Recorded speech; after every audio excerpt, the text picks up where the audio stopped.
Oh, there you go. Hola, Timothy Phoenix here, and welcome to my blog, which is all about rising from the flames of adversity to create your dream life using the law of attraction. Today, a very special guest with me here. This is Jen. Hi. And Jen, if you'd just like to explain to the viewers what you're doing here on this beautiful land of Koh Samui. Okay. I'm here on Koh Samui in Thailand to run the One Love retreat. I collaborate with a group called Mindful Tribes to come and run this retreat. This is the second year that we've come here, and I love Koh Samui and I love the castle. It's fantastic. So that's why I'm here, to run the retreat. This is our last day. We're about to hop on a plane and head home, but it's been fantastic, amazing. Yeah, just for those who don't know, Vikasa is the yoga resort that I spend a lot of time at. This is where we're filming from, one of the salas here. And yeah, we got talking just yesterday for the first time. Yep. And you know quite a bit about the law of attraction. I don't know, I'd say a lot. I know a lot about the law of attraction, but I feel that the law of attraction has been with me my whole life.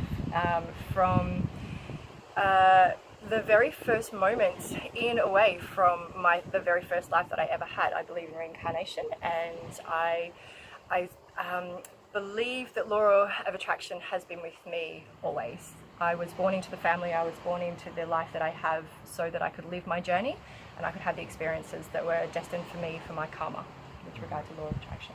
So, yeah. Can you talk a bit more about that, actually? I can. You're talking about karma and choosing the life and being born into the life.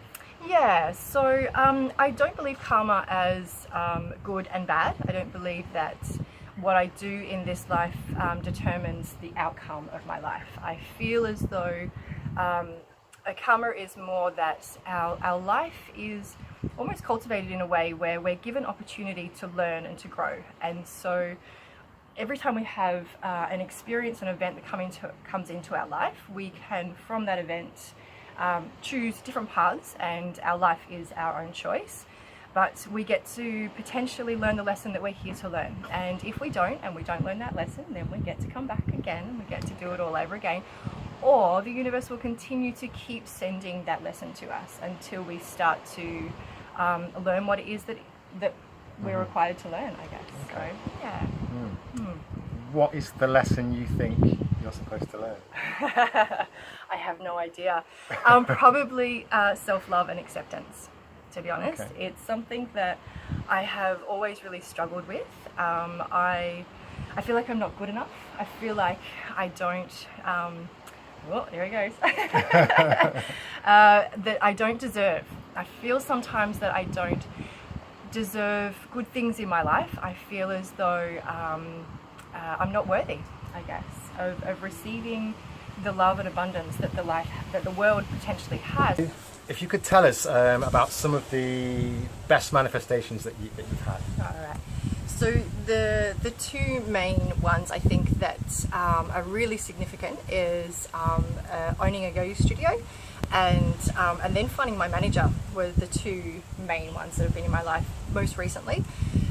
So I've been a yoga teacher for about 8 to 9 years, and I've worked for the same business. So I did teacher training with a company, and then they employed me straight through, and so I'd worked for them for probably about 6 or 7 years, and in lots of different capacities as a teacher and through admin and things like that. And then they opened a studio in my local area. There's a fair few of them in Melbourne, and they asked me to manage, basically. So I started to manage the yoga studio for them, and I said to my mentor, who was also one of my bosses at the time, I said to him, I think it's time for me to step up, I think it's time for me to actually open my own space and cultivate my own community and share the things. I was sharing my heart and my truth, but I wanted to do it in my own style as well. So I said to him, I think it's time that I do this. And he was like, no, just manage it for a little bit longer, just manage it for a little bit longer, get a bit more experience and something. And I said, okay. So I continued to do that for a while, and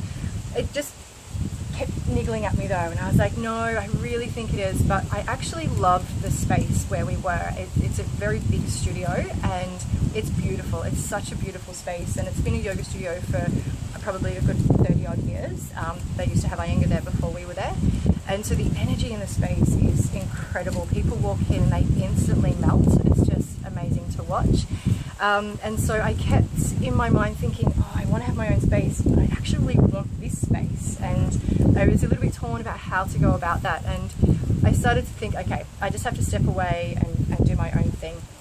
And within 3 months of starting to do that and starting to actually take the steps, so I was looking at property and I was starting to look at how much it would cost and doing renovations and all those kind of things. And then my other boss, who owned the studio, came to me and said, let's stop for a second. We're selling. We're going to sell the studio. Do you want to buy it? And I, of course, said yes, absolutely. As with everything, you know, there was negotiation, there was a bit of backwards and forwards, but then we ended up coming to an agreement and I bought the studio. And I had always seen myself in that space, I think, and the community there only knew me. They didn't actually know the original owners because they were in another suburb a long way on the other side of Melbourne. So that was my first manifestation. The really big one that I felt I had always visioned myself in that space, and I felt like that's really where my truth and my heart was. But I didn't know they were ever going to sell. So that was my first one. It does sound to me like you are doing actually the classic visualization thing anyway, with the stuff you've talked about already. You are actually consciously visualizing stuff. Yes, I guess I am. Yeah, and this is one of the big tactics for getting the law of attraction to work for you. You know, so I think you're already consciously using it actually. Yeah. What was the other big thing that you... So the other big thing was the manager for the studio. So once I took it on, as I said, it's a big space, and it's physically literally a big space, but it also it held big space for community in Melbourne before I bought it. The company that had it before are quite well known. And so I felt like I was stepping into a really big pair of shoes, and I needed to have someone to help and support me in running the studio. But I can be a pretty tricky person to work with. I can be a little bit demanding, and I like things to be done in a really particular kind of way. And I needed to have a fairly unique, generous, beautiful soul of a person who could soften my edges. Basically, I can be pretty hard at times and pretty blunt with people. So I needed someone who had a softer nature, and I knew that, and I knew that that would almost be the yin and the yang to what we needed to be able to cultivate a really beautiful space for our community. And I just kept thinking, you know, I just need this person, I need this person. I didn't know how to go about finding them. I didn't know, excuse me, where to start looking. Manifesting Nikki into my life was needing to have someone to come in to soften my edges and to support me in running the studio. And Nikki, who I met here in Vicasa last year when I was running the retreat, her and I had built a friendship while I was here, and then had maintained that when I'd gone back to Melbourne.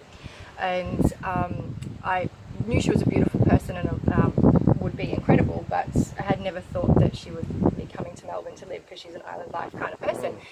And but surely, just about 3 months after buying the studio and just thinking, you know, I needed this person, she sent me an email saying, I'm coming to Melbourne, I'm moving.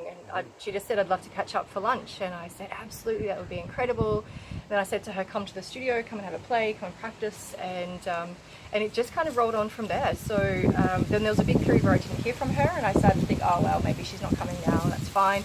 And then suddenly I got a message saying I'm coming next week, and would love to see you. So we went out for lunch and we were talking, and I said to her, you know, come to the studio, come and check out my space. And she came, and it was fantastic. And then we started to talk about her coming on as manager. So it's been incredible, and it's really given me the space to be able to run the studio in a way that I would like to, because obviously with an established business you have to hit the ground running and just try and keep your head above water. And so I need to take care of all those foundational things, where Nikki got to support the teachers and the community and really be the face of the studio, while I could sit back and do all the other nitty-gritty type stuff. So so that was how she came in to be a manager. Whatever this is, how would you explain it? Living my truth is how I see it. So and I guess for me, it almost comes back to that idea of the karma again, where I feel as though now every time something happens and every time I get, whenever something happens in my life where I feel uncomfortable, or I could get angry, or I could be disappointed or frustrated, I try to stop, take a couple of breaths, think about my heart, and then I try to make a decision from that point, where in the past I would have just been reactive and I would have just let fly, where now I really feel like I'm just living a truth, and I think by living that truth and by living more from a heart space means that it just keeps flowing, it just keeps coming around and around and around. So, and it's just more, I guess, gets better and better and better. I just love it. Like, look where I am. This is amazing. You can't, fortunately, they can't see No, all around, it's incredible. around here, but it is. Maybe we can show them. Maybe we'll just turn this around and you can have a quick look at that.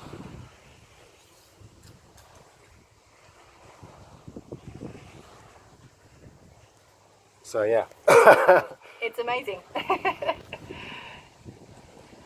But you don't look at it in terms of kind of an energetic vibration or anything like that? Oh, absolutely. Yeah, no, I really do. I believe in energy above everything else, to be honest. So I talk about it quite a lot in my classes. I think about it in my life. I talk about it to my son as well, where I really do believe, and that's why now I think that I am less reactive and more heart space, because I think about the energy that I'm putting out. And I know, like as you were sort of saying before, about like if I keep putting out negative energy and if I stay in that mindset of worry and concern and even anger, that's what's going to keep coming back at me. And even when I'm interacting with people, if I'm frustrated by them, and I try to just speak from a space of love rather than being reactive, then I feel their response comes back in a kind of fashion as well. So, you know, I really do believe that the energy we put out, we get back. Yeah, absolutely. Yeah. And I know a lot of people out there sometimes think of that as being a bit woo-woo and a bit head in the clouds. But actually, you know, this is physics. You know, if you look at quantum physics, that's what it talks about. You know, that everything is energy. If you look at anything, particle, the smallest particle you can through the most powerful microscopes, there's nothing there. It's just packets of energy. Yeah. So even though everything appears solid, actually science has proven that it isn't. No. And it's all vibrating on different frequencies, and different frequencies will attract, a frequency will attract that same frequency to it. Yeah. So whatever you're putting out there is basically you're attracting it back through the same vibration, the same frequency. Yeah. So, you know, it's not that woo-woo, it's just it's there is science to support it, and it there's- is out there, as you say. Like, there's so much research nowadays, and I feel like that's really wonderful. For me, it's a really wonderful thing. But like even the fact of the research they're doing into connective tissue and fascia, and the fact that they're starting to talk about that, you know, the white connective tissue in our bodies initially used to just be discarded after, you know, we die, and now they're saying that's where the energy is, that's where the intelligence, the information is being passed through. So there's just more and more research being provided to prove, I guess, what we've been feeling and thinking for so long. Yeah, so, yeah, absolutely. Thank you so much for coming on. Thank you. I really appreciate you taking the time. I know you're going back to Melbourne, is it? I am, in an hour or two? Yeah, So, about 2 hours. yeah, I'm glad to have called you before you went. Yeah, it's been a great. pleasure. Yeah, it's been a real pleasure meeting you. And yeah, all right, thank you for coming on. Do you have a Instagram or a blog that you want to tell the viewers out there that can get in touch with you on? Sure, I actually have two. Okay. So I have two Instagram.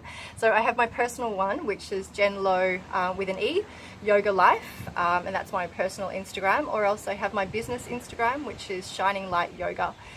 So we're a yoga studio in Melbourne in Northcote. So if you're ever in town, come in, say hello, let me know that you've seen it through the blog, and yeah, it'd be great to have you as a guest. Okay, yeah, thank you very much for coming on. I really, you, really Tim. appreciate you doing this for me. Yeah. And yes, and you guys out there, if you want to get in touch with me, it's timothy.phoenix on Instagram, timothyphoenix.com, that's my blog. Please get in touch, really want to hear from you, really like to hear your comments on the blog. And yeah, it's all about connection, I think you'd agree, you know. People are what are going to bring you these opportunities in your life, so you've got to connect with them. And I mean, whatever power is that's out there seems to just work in tandem with that. but you still got to put yourself out there and connect with people You and do. take some action. Yeah. And whatever that power is out there just gives you a little nudge and kind of puts you in the right direction and seems to pull those opportunities towards you even more when you're in alignment. Absolutely. You can't just sit on the couch and hope and wish that it will come and think, oh, I'm in alignment, I'm living my truth. Yeah. There has to be action. There has to be action behind it. So, yeah. Yeah, absolutely. Keep moving forward. But you know, if you're in alignment, then you're going to want to take that action, because this is the thing. If you're not in alignment, you don't want to take the action because you're not that bothered, or the motivation's not there. It will be there once you start living from your heart, like you said, and start doing what you really, really, really want to do. That's where the magic happens. But yes, thank you for watching. Really appreciate it, and I'll have another great video along with you soon. I've got lots more to come. So, till then, hasta luego. Bye.